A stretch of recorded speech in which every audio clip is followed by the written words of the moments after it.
A ti te han mentido durante siglos. Satán. Este nombre evoca miedo, pavor y la imagen de una figura malévola con cuernos, orquestando cada acto de maldad en el mundo.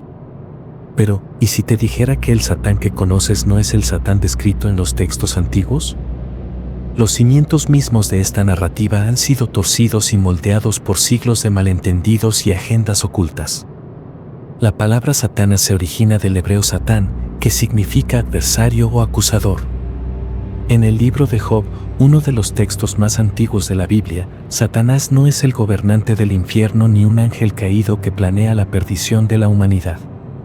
Es, en cambio, parte del consejo divino, una figura que desafió la justicia de Job, no por malicia, sino en función de su papel. Satanás aparece ante Dios esencialmente preguntando, ¿teme Job a Dios por nada? Su tarea es probar, cuestionar, desafiar, no destruir. Satanás, en este contexto, no es un enemigo rebelde de Dios. Es un agente dentro del plan divino, una pieza de la burocracia celestial realizando su trabajo. La narrativa aquí no trata de rebelión u odio, sino de una prueba cósmica. ¿No desafía esto esencialmente todo lo que nos han enseñado? En siglos posteriores, la imagen de Satanás se transforma, impulsada por la evolución de la teología, el arte y la política. Durante la época del Nuevo Testamento y especialmente a través del arte medieval surge la figura que reconocemos hoy en día, el villano que empuña un tridente, responsable del sufrimiento de la humanidad. Pero esto no era solo teología, sino propaganda. Los primeros líderes cristianos utilizaron esta figura como un arma para imponer la moral, controlar a las masas, asustar a los disidentes y centralizar la autoridad dentro de la iglesia. Examina textos como Isaías 14:12, donde muchos creen que se origina la historia de la caída de Lucifer, como ha caído del cielo, o estrella de la mañana. Pero aquí está el giro, este pasaje no trata en absoluto sobre Satanás. Está dirigido a un rey babilónico y utiliza un lenguaje metafórico para describir su caída.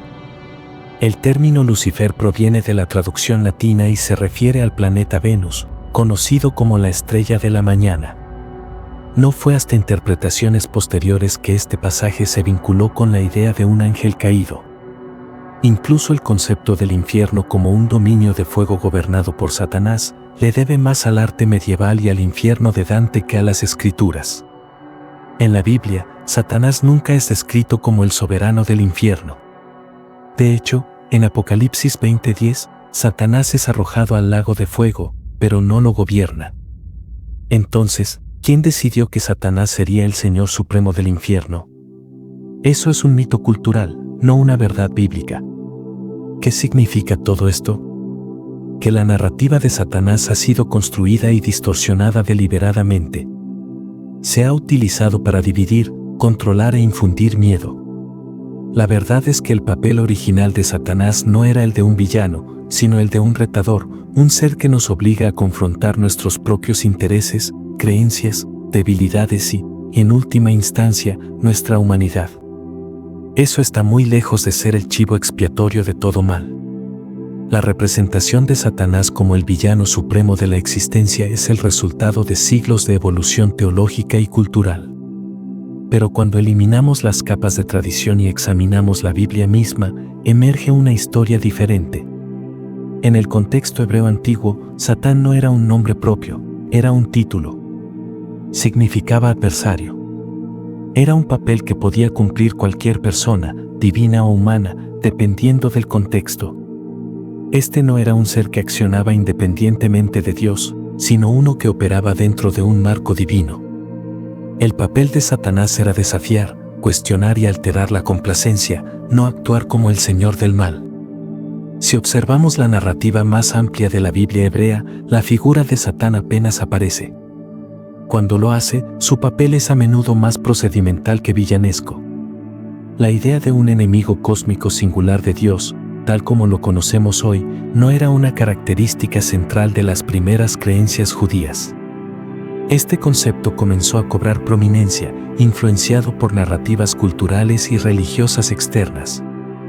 Una de las influencias más importantes vino del zoroastrismo, una religión persa que presentaba un dualismo claro: Ahura Mazda como la fuerza del bien y Angra Mainyu como la fuerza del mal. Esta batalla cósmica entre la luz y la oscuridad se filtró en el pensamiento judío durante el exilio babilónico. Más tarde, dio forma a la teología cristiana primitiva. El Satán del cristianismo, una entidad maliciosa e independiente que se opone directamente a Dios, es, en realidad, un producto de esta evolución. A medida que el cristianismo creció y buscó solidificar sus enseñanzas, la figura de Satanás se convirtió en una herramienta esencial para crear una fuente singular de toda tentación, sufrimiento y pecado. De este modo, los líderes religiosos podían dirigir a los creyentes hacia la protección y redención, ofrecidas exclusivamente a través de la Iglesia. La narrativa de Satanás pasó de ser un probador o acusador integrado en el sistema divino a un enemigo rebelde que libra una guerra eterna. El libro de Apocalipsis, a menudo citado como el relato definitivo sobre el futuro de Satanás, agrega otra capa a esta interpretación. En esta visión apocalíptica, Satanás se presenta como un engañador y tentador que, finalmente, encuentra su fin en el lago de fuego. Sin embargo, incluso aquí, no se lo describe como gobernante del infierno. Está destinado a ser derrotado y castigado. El concepto del inframundo de fuego, gobernado por Satanás, no es bíblico. Es una construcción medieval, moldeada en gran medida por la literatura, como el infierno de Dante. El cambio en la imagen de Satanás no fue solo teológico, sino profundamente político. La figura de un enemigo definido, responsable de los varones personales y sociales, se convierte en un chivo expiatorio conveniente. Se externalizaron las complejas luchas humanas y los fracasos morales, atribuyéndolos a esta figura del mal supremo. Esto absolvió de responsabilidad a individuos e instituciones. Con el tiempo, esta versión de Satanás evolucionó hasta convertirse en un símbolo de miedo, utilizado para controlar e influir en las sociedades. Al representarlo como un todopoderoso tentador, se oscureció su papel más matizado y ambiguo en tradiciones anteriores. La narrativa simplificó la complejidad de la moralidad humana, reduciéndola a una batalla entre dos extremos, el bien y el mal. Así, se borraron los matices y las sombras de gris presentes en los textos originales. Durante el periodo intertestamentario, entre la Biblia hebrea y el Nuevo Testamento, la literatura apocalíptica judía amplió el concepto de Satanás. Textos como el libro de Enoc introdujeron historias detalladas sobre la rebelión de los ángeles caídos en el cielo y su influencia corruptora sobre la humanidad. Fue en este periodo cuando la idea de una gran batalla cósmica comenzó a echar raíces, y Satanás dejó de ser un simple acusador para convertirse en una figura rebelde que corrompía y desviaba.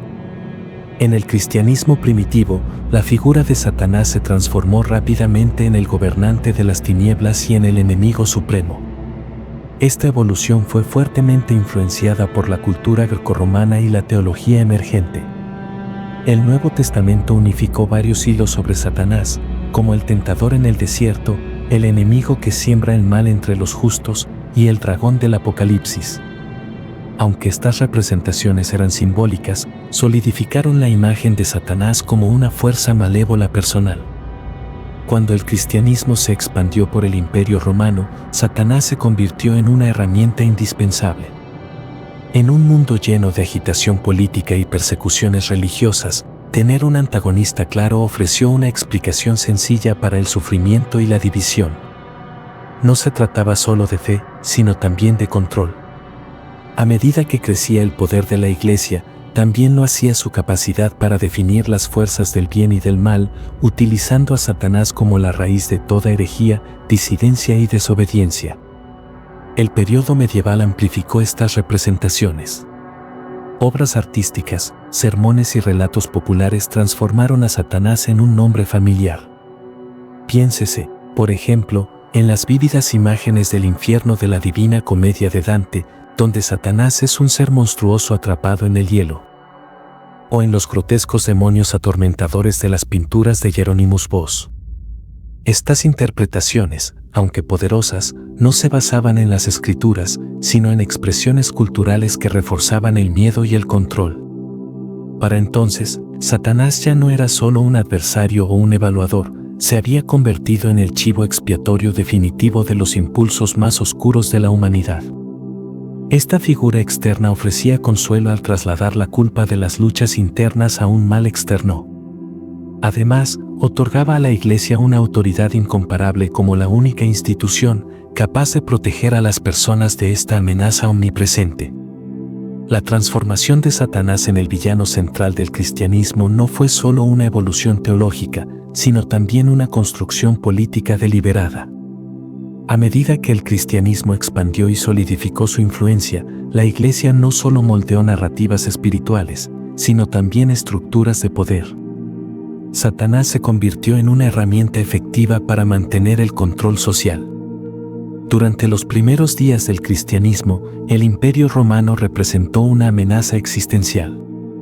Los cristianos, perseguidos y marginados, fueron acusados de subvertir el orden social.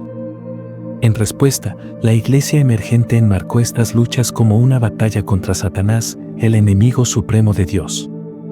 Al posicionarlo como el titiritero detrás de las acciones opresivas de Roma, la Iglesia creó una justificación cósmica para su resistencia.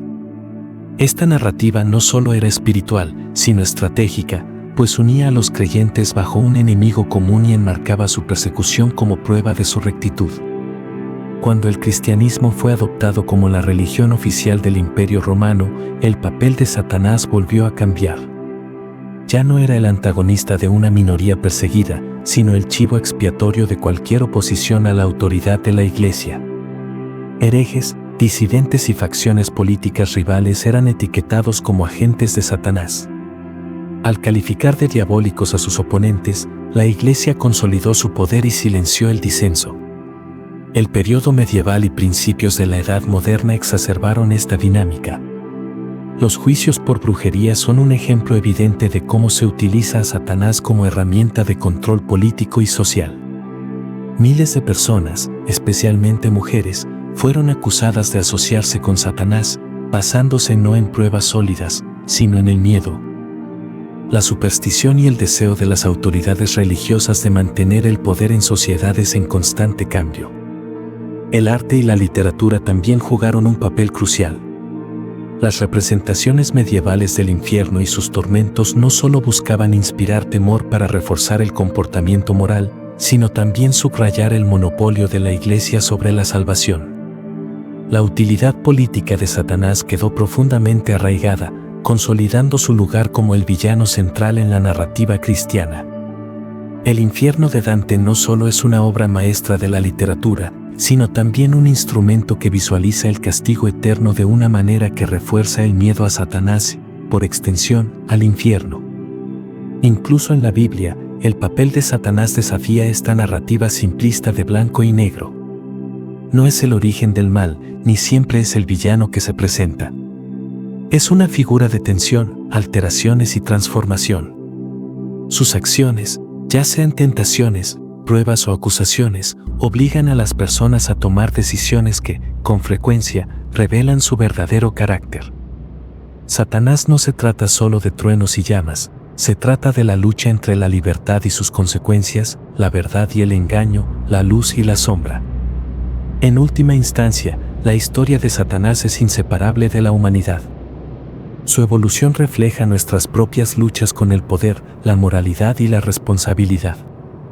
No es solo un villano en un texto antiguo, es un reflejo de las preguntas que hemos hecho durante millas de años. ¿Qué es la verdad? ¿Qué es la libertad? ¿Qué significa ser humano? Gracias por estar abiertos a cuestionar, explorar y desafiar las narrativas que nos han sido transmitidas. Es a través de estas conversaciones que encontramos una comprensión más profunda y, tal vez, un poco de verdad.